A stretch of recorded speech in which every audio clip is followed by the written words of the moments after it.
రైతు మాయమవుతున్నాడు.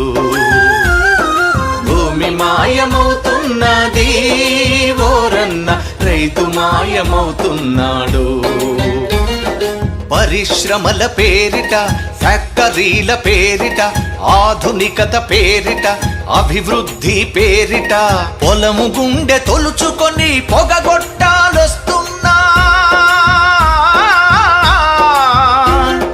పంట చేల కంఠాలకు ఉరితాళ్లే పడుతున్నా.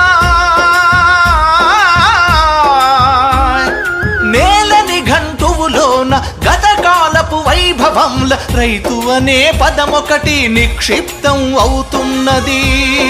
రైతు అనే పదమొకటి నిక్షిప్తం అవుతున్నది. భూమి మాయమవుతున్నది ఓరన్న, రైతు మాయమవుతున్నాడు.